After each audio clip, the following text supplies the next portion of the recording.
sagutin natin ng isang tanong. So, kuya, kapag napalitan ba ng camera, pwedeng mabura yung laman ng cellphone o mabura yung mga files ko? What?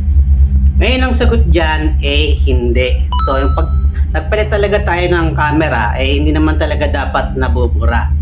Pero, What?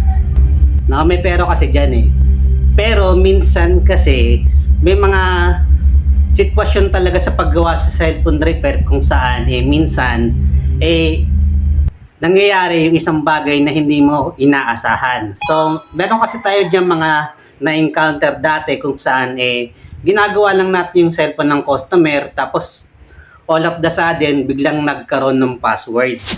No, ito yung wala naman siyang password. Tapos alam niya naman yung password niya. Pero nung after patayin yung phone, pagkabukas niya ayaw nang gumana ng password. O hindi naman siya naglagay ng password kaya hindi niya naman talaga alam. So ganun yung nangyayari doon. Sa ngayon, kapag ganyan talaga, no choice po tayo dyan kundi i-reformat nga po yung cellphone ninyo. Ngayon, may mga pagkakataon din na hindi lang naman yan sa paggawa ng camera nangyari. Minsan lang habang pinatay mo lang yung cellphone, pagbukas niya, meron na siyang password. No? Pero wala ka naman talagang ginagawa. May iba nga dyan, nilagyan lang ng tempered glass, pinatay lang, nagkaroon na ng password. Yung iba naman yung nangyayari ngayon, ito nga yung pinalitan lang ng LCD, tapos after i-restart o after buhayin, nagkaroon na siya ng password. At ilang beses na kami naka-encounter ng ganyan. Minsan naman, pagbukas naman ng cellphone after palitan ng LCD, nagkaroon ng password, tapos hindi naman mailagay yung password ng customer. So may mga ganun talagang pangyayari.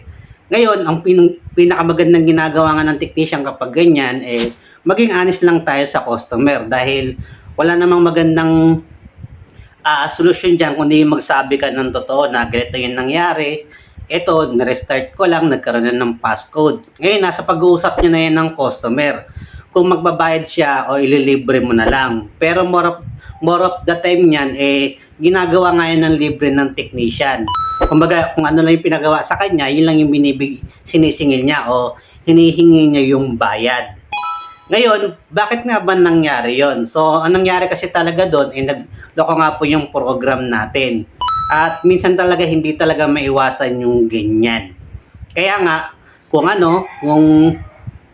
ang ginagawa nga namin yan kapag may pagawa yung customer sa atin, hanggat maaari, hindi natin pinapaalis yung customer. So, yun yung isang magiging guidelines namin yan o safeguard.